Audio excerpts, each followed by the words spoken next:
तो welcome student. आज हम चर्चा करेंगे कक्षा 12 की जो फर्स्ट बुक है उसका एक पोएम है जिसका नाम है my mother at 66।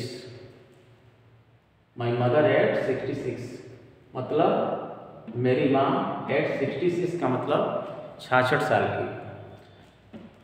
Who is the poet? Kamala Das is the poetess of this poem. Central idea, central idea क्या है? देखिए, अच्छी तरह से मैं आपको बता दूं कि ये जो कमला दास है वो ह्यूमन रिलेशनशिप को बड़ी अच्छी तरह से अपनी कविताओं में बताने का प्रयास किया है। एक बार मैं पढ़ के सुना देता हूँ, फिर एक बार लेक्चर दे देता हूँ। इसमें लिखा गया है कि दिस पोएम, ऐसे आप अगर चाहें तो अपने एग्जाम में बड़े आराम से लिख सकते हैं और अच्छा नंबर ला सकते हैं। बहुत सिंपल वे में लिखा हूँ।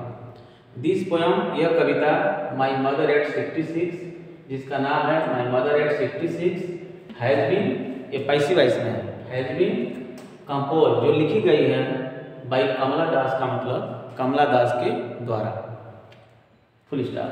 हेयर द पोएटेस, यहाँ पर कवित्री जी सोच मैंने दिखाती हैं द कॉम्प्लिकेशंस, मतलब जटिलता को दिखाती हैं ऑफ रिलेशनशिप, संबंध को, जो संबंध की जो जटिलता है बिटवीन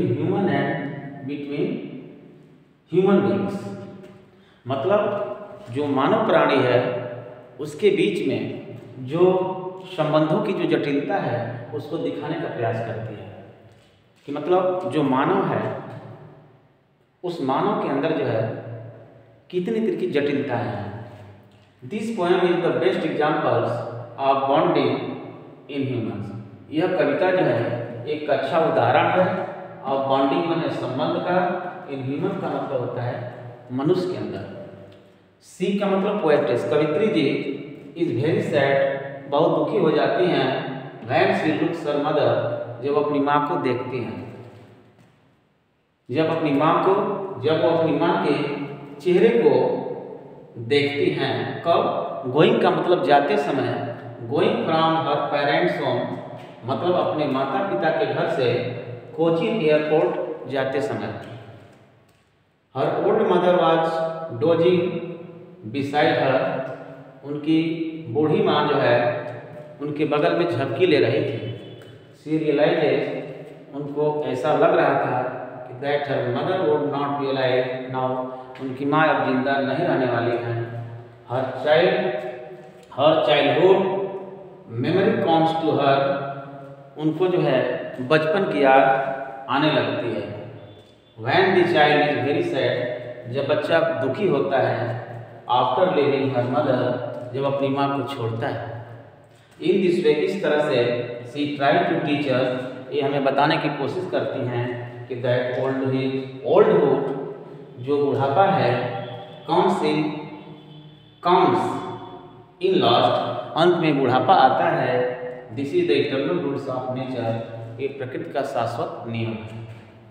तो ये आप लोगों ने सुना इस तरह से।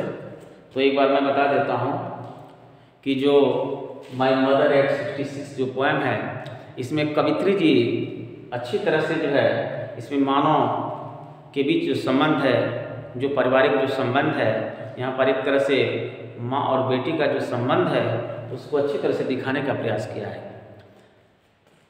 उन्होंने दिखाया है कि जिंदगी के 3 स्तर हैं, जवानी, बचपन, जवानी और बुढ़ापा। इंसान इस धरती पर जैसे आता है धीरे धीरे संघर्ष करता है, बड़ा होता है और अंत में बुढ़ापा आता है, फिर इस दुनिया से चला जाता है। तो कवित्री जी बहुत दुखी हैं और उनको ये लग रहा है कि हमारी माँ अब ज़्यादा दिन तक मेहमान नहीं है। उनको उस समय याद आ रहा था जब एक दिन जो है कवित्री जी अपनी माँ को कार में बैठाकर कोची एयरपोर्ट की तरफ ले जा रही थी, और जैसे ही आगे ले जा रही थी अचानक जो है एक बार एक नज़र अपनी माँ के चेहरे पर करती हैं तो उस समय उनकी माँ सो रही थी, और उस समय सो रही थी और उनका मुंह जो है खुल गया था। तो जैसे ही देखी, कवित्री को ये लगा कि मेरी माँ लगता है इस दुनिया में नहीं है, मर चुकी हैं, लेकिन ऐसा नहीं था, केवल उनकी एक सोच थी। तो देख कर कवित्री जी बहुत उदास हो जाती हैं और उनको बचपन की याद आने लगती है कि जिस तरह से एक छोटा बच्चा अपने माँ से जब अलग होता है तो कितना उसको दुख और कष्ट होता है, लग रहा है वैसा ही याद उनको एक बार आ रहा है। और कवित्री जी को ऐसा लग रहा है कि अब हमारी माँ इस दुनिया में रहने वाली नहीं है। तो इस तरह से कवित्री जी बहुत दुखी हो जाती हैं। तो कुल मिलाकर के यहाँ पर कवित्री जी कमला दास ने मानव के जो संबंध हैं उस संबंधों को अच्छी तरह से दिखाया है और बताया है कि जो मृत्यु है, जो डेथ है, वो ईश्वर का, नेचर का एक जो है शाश्वत नियम है और मृत्यु से कोई बच नहीं सकता। तो इस तरह से अंत में कवित्री जी इस बात को एक्सेप्ट कर लेती हैं और फिर जो है उनके दिमाग में जो टेंशन है, जो चिंता है, जो दुख है, वो दूर हो जाता है और उस समय थोड़ा सा प्रसन्न हो जाती हैं। तो यही इसकी थीम है और इस तरह से आप, हम आशा करते हैं कि आप अपने एग्जाम में बड़े आराम से लिख लेंगे, कोई दिक्कत नहीं है। Thank you.